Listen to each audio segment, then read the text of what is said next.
Hi, and welcome to Why Do We Do That, a psychology podcast that deconstructs human behavior from the perspectives of social scientists, psychologists, and others that use applied psychology in their work. I'm your host, Dr. Ryan Moyer. In this episode, I sat down with school shooting expert Dr. Peter Langman. Peter is a psychologist who has written several books on school shooters, including Why Kids Kill, Inside the Minds of School Shooters, and his newest book, Warning Signs, Identifying School Shooters Before They Strike. Peter's work has been cited in congressional testimony on Capitol Hill, and he has been interviewed by the New York Times, The Today Show, and over 500 other news outlets in 31 countries.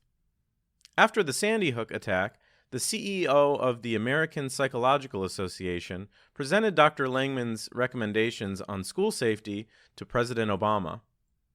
He has presented at both the FBI headquarters in Washington, D.C., and the FBI National Academy in Quantico. He maintains the largest online collection of materials relating to school shooters at schoolshooters.info. In 2018, Dr. Langman became a researcher with the National Threat Assessment Center of the United States Secret Service. And in 2020, he became the Director of Research and School Safety Training with DriftNet Securities. Peter and I had an in-depth conversation about the minds of school shooters. My biggest takeaway from our conversation was that while shooter profiles are very interesting to examine after the fact, they don't really address actions that can be taken to prevent school shootings from ever happening. Rather, good old-fashioned investigation is far more likely to be effective at preventing tragedy.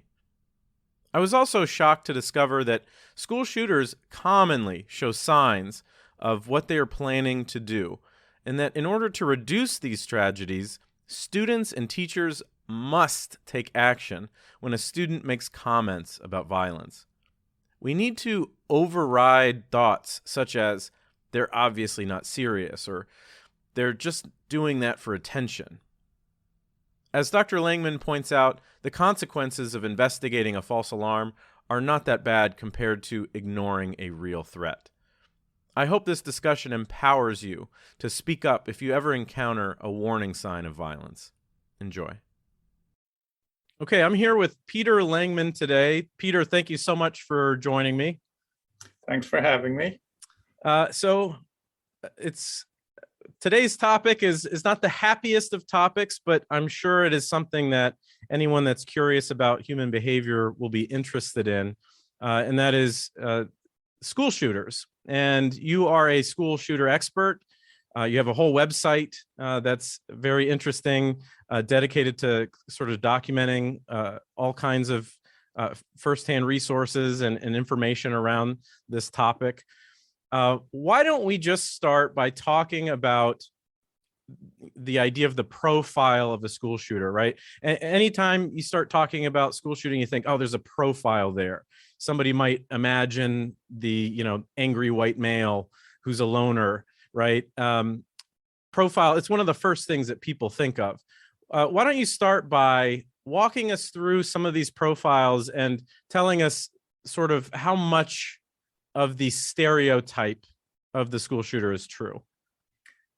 Okay, well, if we were to draw a composite portrait of, I think, what a lot of people may think of as a school shooter, it would be a teenaged white male, probably a loner, misfit, outcast kind of kid who doesn't have friends, doesn't have a girlfriend, maybe never went on a date, isn't any good at sports, and probably gets harassed regularly at school. And though aspects of that are certainly true to some degree, that portrait really doesn't capture who they are.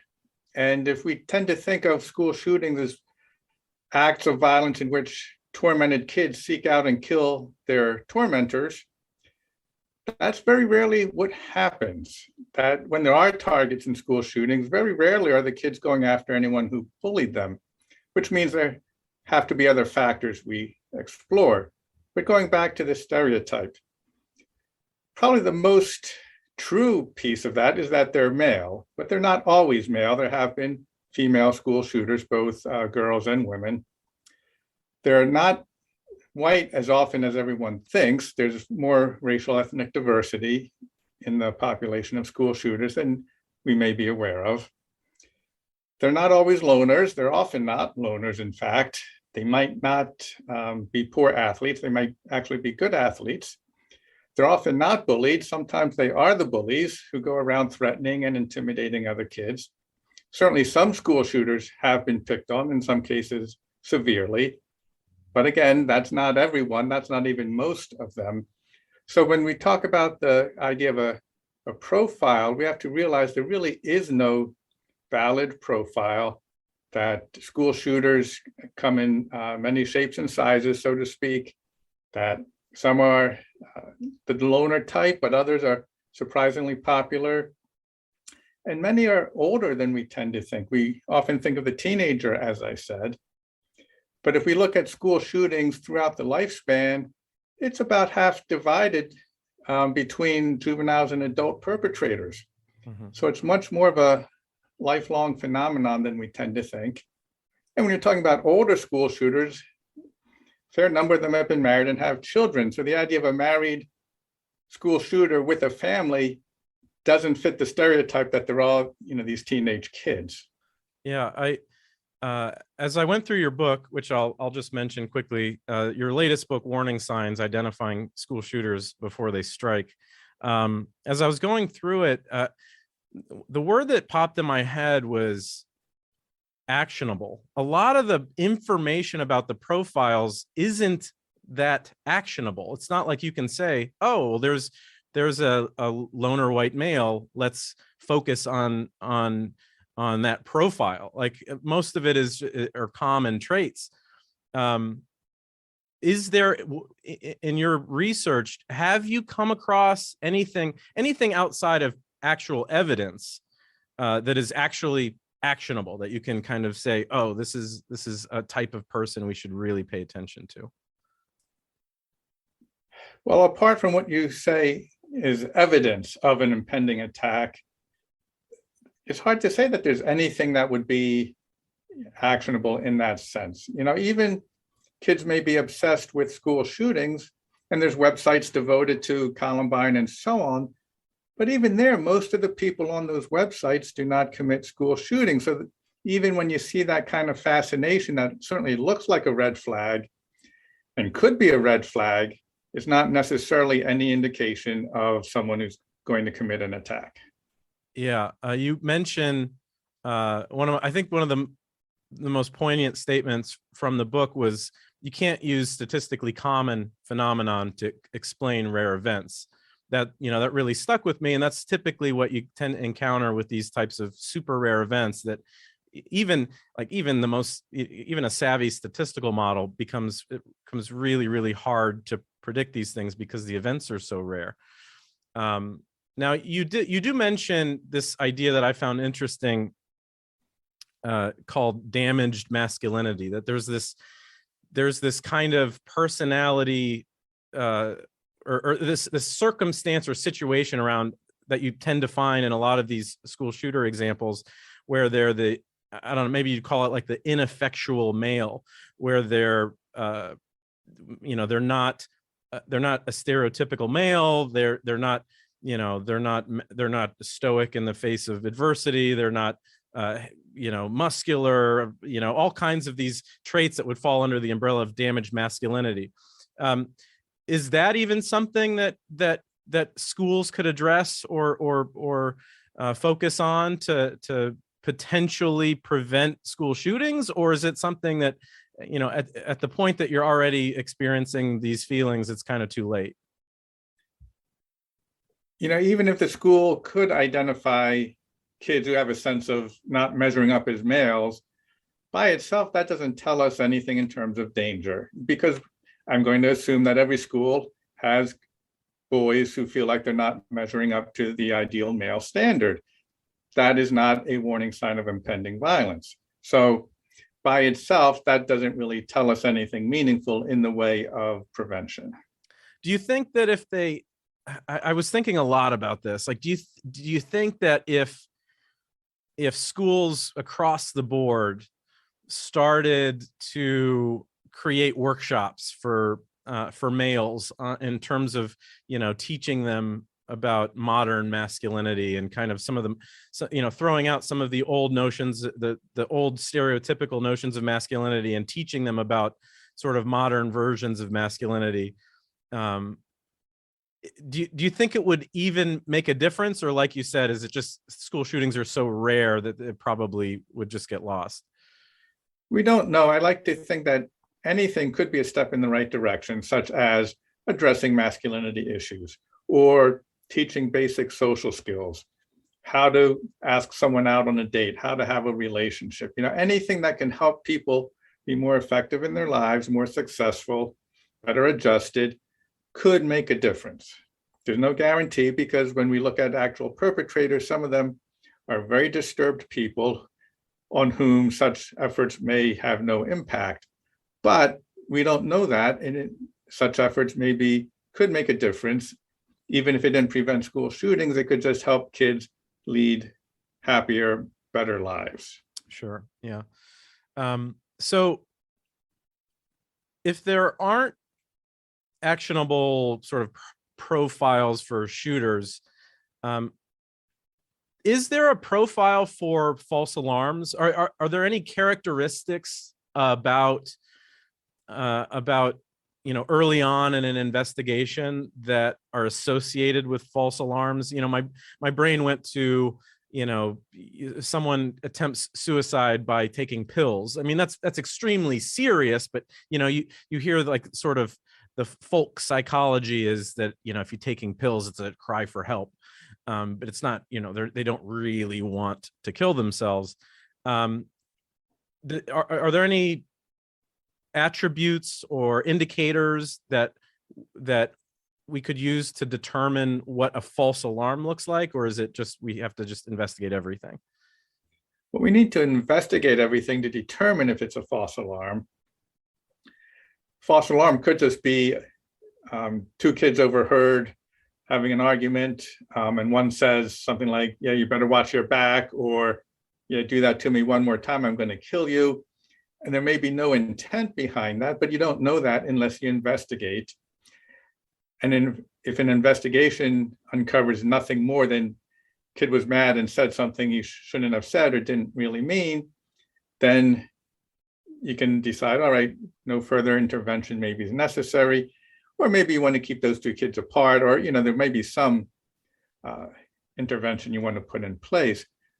But if you follow up on that comment and find out that the kid's been talking about killing people for a long time, asking about where he can get a gun, or maybe he has a gun and is going out target shooting, and his parents don't know about that, and he's idolizing the Columbine killers. And as you do your investigation, you start seeing one red flag after another. Then you determine, okay, maybe this is not a false alarm. Yeah. That makes sense. We're going to talk a little bit about threats, the ways in which school shooters will tip their hand. But before we do that, I did want to talk about how you mentioned the psychological classifications of school shooters. Sort of, you identify these three categories of shooters, and it. I was thinking about that, and I was wondering if you think that schools should take action against, or they should take action if they find out that students, fit any of these psychological classifications. So you mentioned, psychopathic versus, a couple versus traumatized. Are those types of things something that a school should take action towards, or is that just something that is also more common? It's not really going to help. Well, let me just say the three categories are the psychopathic school shooter, the psychotic school shooter, and the traumatized school shooter. And I have to say that most people who are psychopathic, psychotic, or traumatized never kill anybody. So again, we have to be careful about jumping to conclusions. So when you talk about should schools intervene if they see anyone falling into one of these categories, if intervening means trying to stop them from committing an attack, that would be, a vast overreaction. If intervening means you find out a kid's being abused at home, you take appropriate action, call Child Protective Services, that would be an appropriate intervention. If someone is developing psychotic symptoms, if they're hearing voices, if they're having paranoid delusions, that warrants a mental health intervention. But we can't assume that someone who's having, that kind of mental health issue or comes from that kind of a family is on the path to become a killer, because that's still extremely rare, even within those three categories. Could you give a few examples? I know we had a little conversation beforehand about not glorifying these individuals, but for the sake of curiosity, could you give some examples of those real world examples of those different types of classifications and what how they would differ? Okay, let's start with the psychopathic school shooter. An example I often use is Eric Harris, one of the two Columbine killers. Psychopaths are narcissistic, they're callous, they don't care about other people, they lack empathy for others, they don't really have a conscience in terms of guilt or remorse if they do something that hurts somebody. Not only do they not care if they hurt somebody, they may be sadistic, which means they seek out and enjoy hurting people and eventually killing people. So if you look at Eric Harris and you read some of his writings, you see a lot of statements of narcissism. Writes about wishing that he were God, so he would be officially higher than everybody else. You see a lot of callousness, writing about eliminating unfit people from the planet, just killing everyone who's inferior. You see sadistic fantasies of raping girls he knew and tearing a human body to shreds with a knife and just, yanking the body into pieces, and how much fun that would be.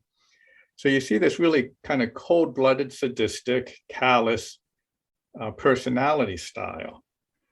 Now, complicating the detection of this is that some of them are very good at what's called impression management. That means they know how to make a good impression when they want to.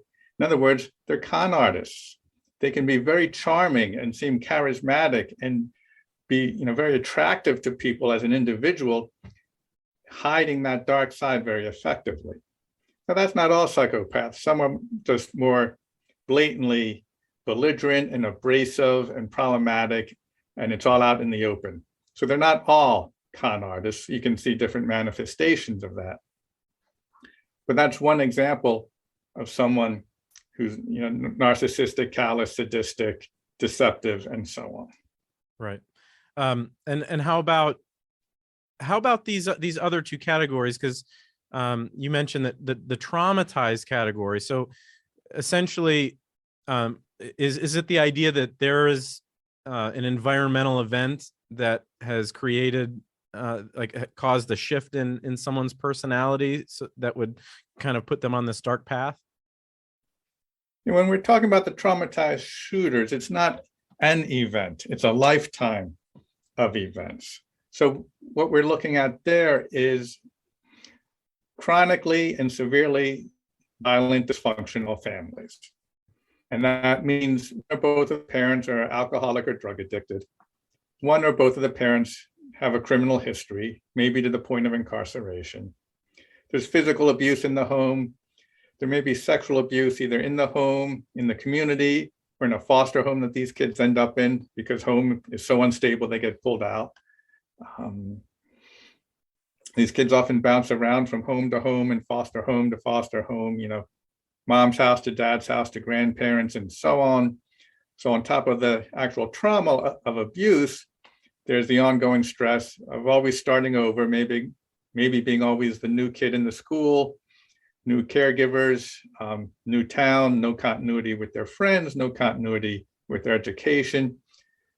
So you have the severe abuse and the chronic stress that goes along with living in a family like this.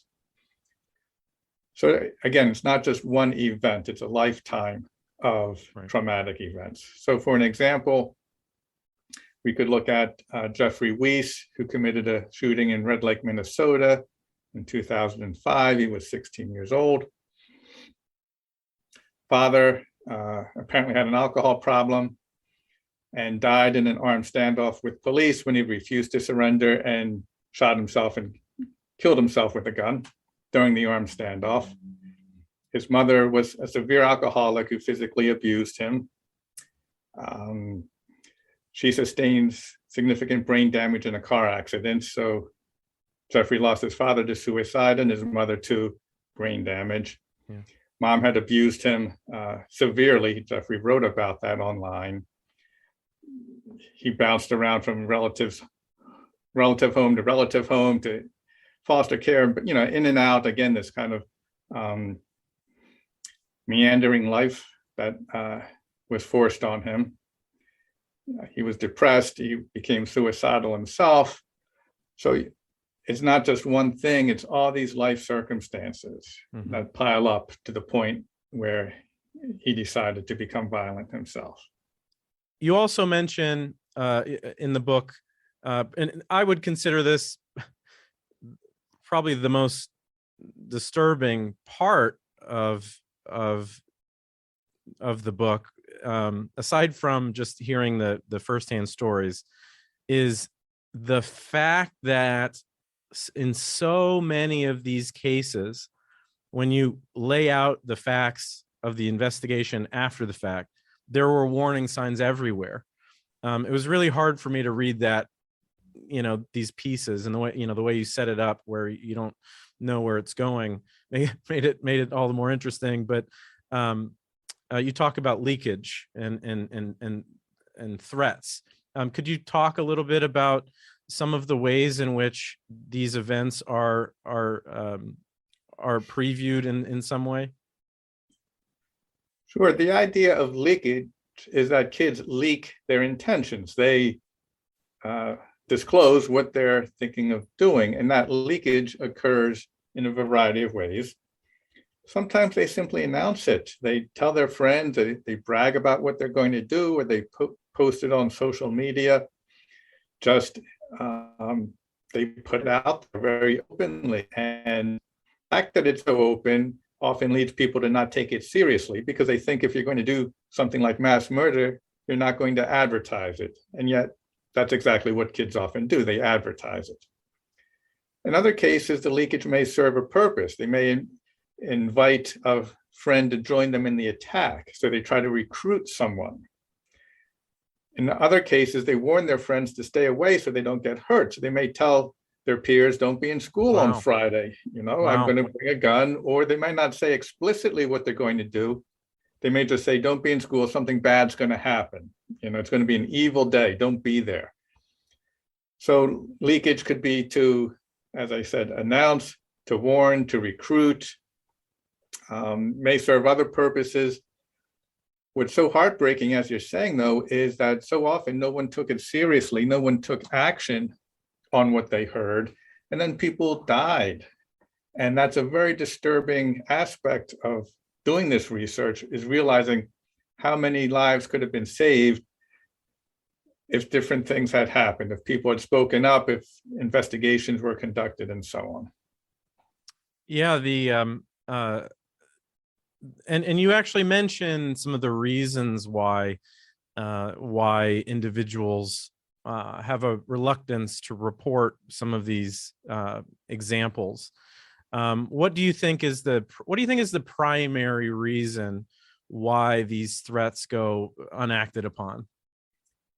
I think the biggest reason is their peers just don't take them seriously. Maybe they've been friends for a long time. They grew up together. How do you see your friend as a mass murderer? It's just too bizarre to even take seriously. Or maybe the kid said it with kind of a smile on his face, so it looked like he was joking. In some cases, kids do take it seriously enough to ask, you don't mean that, do you? Or are you really serious about that? And then maybe the kid will say, no, I'm just joking. So then their peers feel like, well, I don't have to report it. It's just a joke. But it's not. And then the kid goes ahead and does whatever it was he said he was going to do. But I think it's that failure to take the warning signs seriously, that's probably the biggest issue. Yeah, I think about, I've seen examples with suicide, right? It's always, oh, this person on social media, they're just, they just want attention. And, I've, as somebody with a background in psychology, I always say to people, it doesn't matter if it's just for attention. It doesn't matter if it's just for attention, because this is a behavior that cannot go unnoticed. And from what I saw of some of the examples that you talked about in the book, it seems like on average, people have a tendency to sort of approach these situations in denial. Right. In some cases, like I said, if it's a friend of yours, how can you take that seriously? Especially if the kid's never been violent, In other cases, they might be teachers or parents think, well, it's a good family. I know the parents, or, that kind of thing doesn't happen in our town, or that not something that would ever happen at our school. Even with all the attacks we've had, people still make those kinds of comments as if it can't happen here. And I think we need to recognize it can happen here, it can happen anywhere. We can't assume that just because we're a nice little town or we know the family and they're good people, that means there's no danger. How would you characterize the importance of stigmatization as well? People don't want to stigmatize others as being, weird or being violent or something like that. It seems to me, as our culture has progressed over the past 50 or 60 years, we've become more accepting and less prejudicial. Like we don't prejudge as much as our parents' generations, right? It's slowly we've gotten more and more accepting of others, but it feels like at the same time we've also become more accepting of things that we shouldn't accept, like statements like that. We should take those seriously. How important of a role do you think that stigmatization process or reluctance to label young people is playing a role? I think that can be a factor. Certainly, peers may not want to get their friends in trouble. They may think, all right, he could get arrested for this if I report him. I don't want to do that. Parents might not want to be the ones to report someone else's child. School might not want to upset the parents by, identifying someone as a potential killer. So I think that can be a factor. But for the school to investigate doesn't mean there's any drastic action. It doesn't require suspension or expulsion. It doesn't mean you have to call the police and have the kid arrested.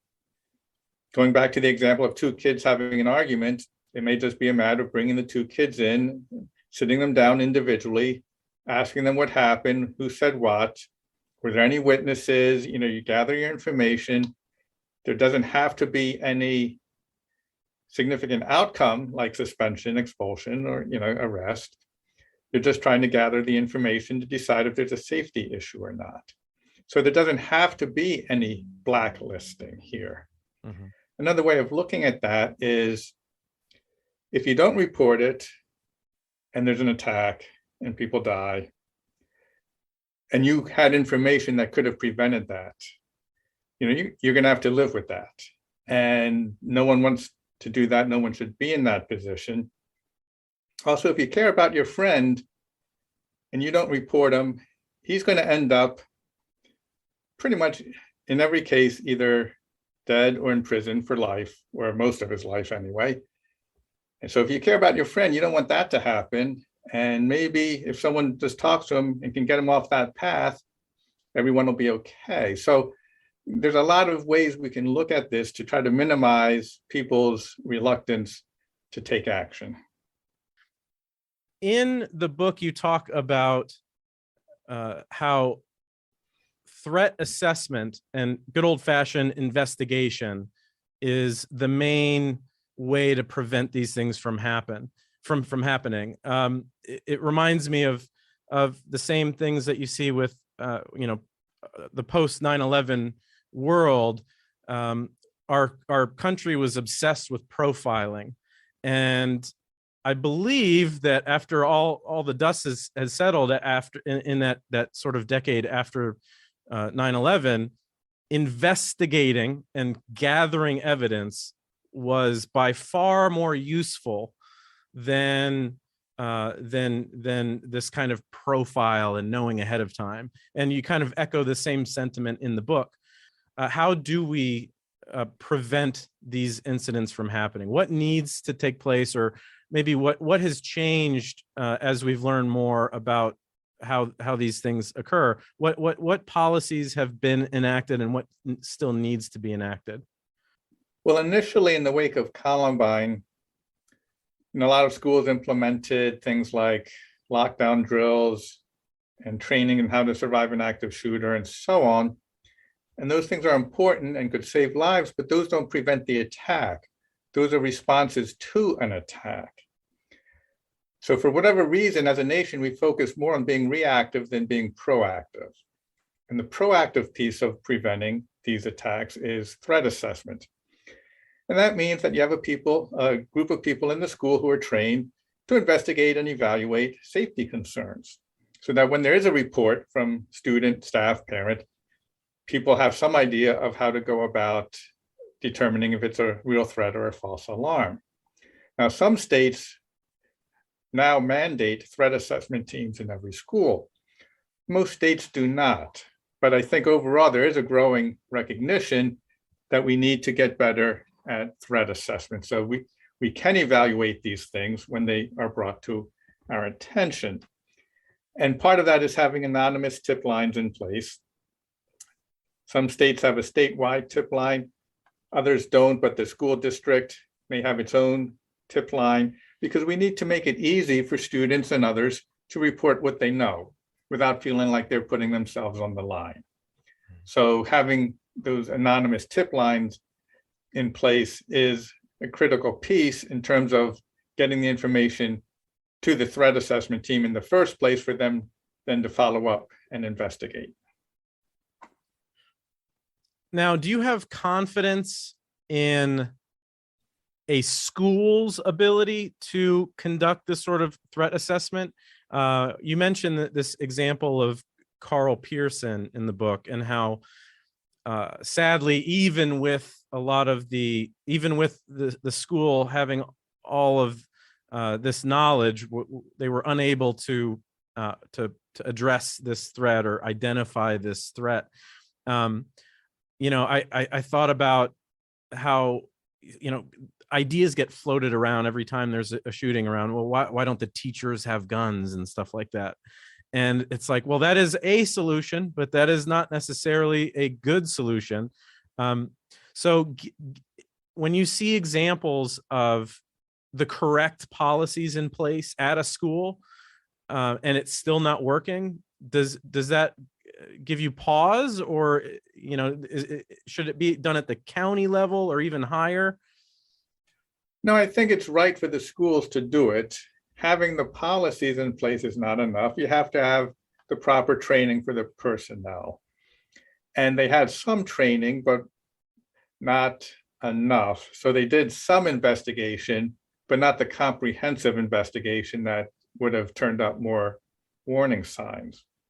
And throughout the book, my book, Warning Signs, every chapter ends with an example of a thwarted school attack. So what I'm trying to do, among other things there, is show that when people do speak up, schools can take action, maybe in conjunction with local law enforcement, identify the threat, intervene, and save lives. So I think we know enough to say that threat assessment as a practice is the best practice in terms of preventing school shootings. Simply saying, oh yeah, we have our policy or we train somebody doesn't mean the school is really up and running with an effective threat assessment team. Right. How about this idea of holding parents accountable legally for actions that their children take? you know, if you own a pit bull and the pit bull gets off of its leash and bites someone, we have laws in place to hold the owner accountable. And obviously there are differences between a pet and having a teenager at home that might have access to a gun. But what are your thoughts on that as a policy? Do you think it would make a difference? That's a tough one, and I feel like that's kind of outside my domain as a psychologist. I feel like that's more of a legislative issue. Typically in America, we don't do that, certainly not with school shootings. The one in the fall in Michigan is a very rare exception to charging the parents with any kind of criminal action. Historically, for whatever reason, that's not something that's been done in this country. Whether it should be done, that becomes very sticky in terms of what the parents knew, should have known, did, could have done. In no case that I've ever. Let's add to this a little bit. So if we assume that these individuals in many cases tend to tip their hand, if you could prove that they tipped their hand to their parents, or even, let's say parents, let's say they tip their hand to other people, legally it would be hard to argue, but at the same time, they had information, right? So do you think it would help to make this a crime? Well, in none of the cases that I've ever studied did the parents know that their kids were planning to commit a school shooting. So in terms of tipping their hand, they never tipped their hands to their parents. Interesting. Oh, that's interesting. The parents did not know that. I think what we could promote, though, is the idea of firearm security in the home, because when you're talking about juvenile school shooters, in the majority of cases, they're getting guns that are legally owned by someone else in their family, usually their parents, could be an older brother, or could be uncle's house, grandparents' house, etc. So the guns in the home, they're legally bought and owned, but they're not kept secure. So I don't know how you address that, maybe a public education campaign. That to me is really a critical issue, because if the kids can't get their hands on the guns, certainly not at home, that's a huge step forward. If they have to try to get them illegally out in the street or somewhere, more likely they would get caught. They might not want to take that risk. They might not commit the attack without the easy access gun at home. So firearm security in the home, I think, is a big issue. I'm sure there are examples of very violent attacks that don't involve a gun at all. But in your opinion, do you think the presence, like the psychological, access, the thought that I have a gun available, do you think that makes the violent act more likely? I think it might, because I think a lot of these kids feel so inadequate and weak that the idea of a gun is just very appealing and attractive, because a gun gives you power. You have the power of life and death once you have that gun in your hand. And for some of these really at-risk, desperate kids, that's a very strong appeal. Now, they might commit an attack without a gun. We had an attack at a school in Pennsylvania a few years back, and kid just brought in some kitchen knives and was able to slash or stab 20 people, but no one was killed. What a gun, especially a high-powered gun, gives you is incredible ability to kill people very quickly. So even if they commit an attack with a knife or some other weapon, the lethality factor is much lower. So in terms of preventing these tragedies, are there any solutions that you've played around with just in your head over the past decade that it might not be something that would be accepted, that no one would agree to it, but in your head that if this sort of policy were enacted, it would make a dent, but it just, whether it's, something like, metal detectors or searching everyone, obviously that might be overkill.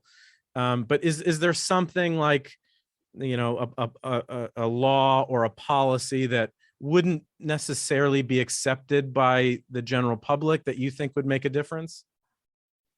Well, we've touched on two things. One, mandating threat assessment teams in schools, and two, firearm security in the home. Those two things would go a long way. On a different note, I've thought about the idea in the same way that we go to the dentist every 6 months, or you get an annual physical. As a psychologist, a mental health professional, I'd like to see some sort of psychological checkup, maybe every year, just like you have an annual physical, just to go in and talk to someone and kind of see how you're doing. And that would not only detect things early before they got to any extreme point, and early intervention is much better than late intervention, but it would just also normalize the idea that mental health is something to be concerned about. And same way you take care with your physical health, you take care of your mental and emotional well-being. So that's an idea, not to make it a law, but just to kind of instill that as a general practice. It would not only maybe reduce acts of mass violence, but also suicide and maybe substance abuse and depression and anxiety and all kinds of things that people are dealing with all the time. But because of the stigma associated with seeing a mental health professional, maybe they're not getting the support they could benefit from. In all of the cases that you've looked at, in what percentage of them were the shooters already seeing a professional counselor? I don't have data on that. Some of them either were seeing or had seen someone at some point in their lifetime. Most were not seeing a counselor or a therapist of any kind at the time of their attack. So they didn't necessarily fall through the cracks. If they had been in treatment, they may have been keeping their plans to themselves, essentially lying their way through the treatment because they didn't want anyone to stop them. But in most cases, they were not involved in any treatment at the time of their attacks. So let's, to wrap up, suppose that, let's go a little bit outside of the school setting, because obviously there, mass shootings can take place anywhere. In terms of your advice to the general public, if you know someone that is, let's say they're exhibiting some signs of maybe psychopathy, that that they're not really an empathetic person.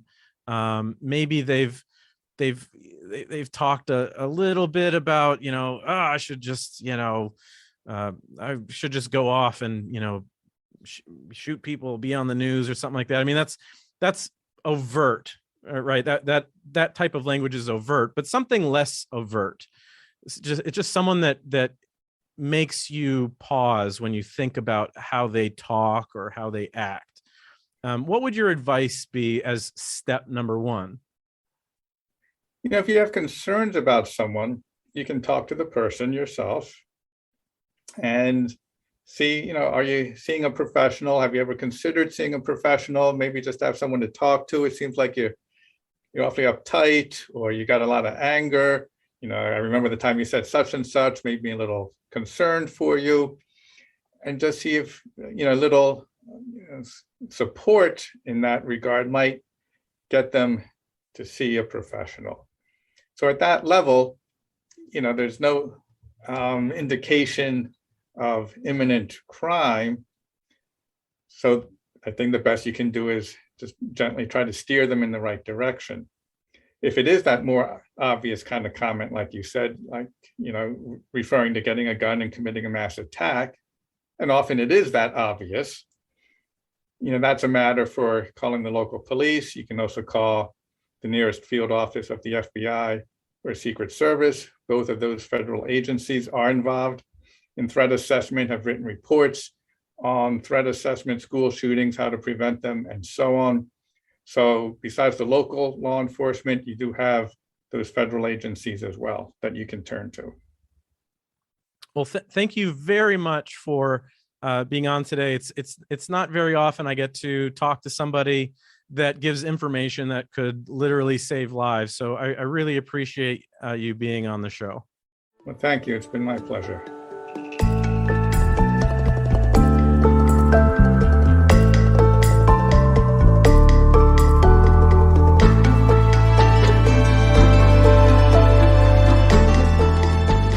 For more on Peter, visit his website, schoolshooters.info, or head to Amazon and pick up a copy of his latest book, Warning Signs: Identifying School Shooters Before They Strike. Be sure to follow the Why Do We Do That Facebook page for updates and additional content. Don't forget to rate and write a review on iTunes. Follow on Instagram at Why Do We Do That Podcast or Twitter at WDWDTPod. As always, feel free to email me at whydowedothatpodcast@gmail.com. Until next time, this is Dr. Ryan Moyer, hoping you found some answers to the question, why do we do that?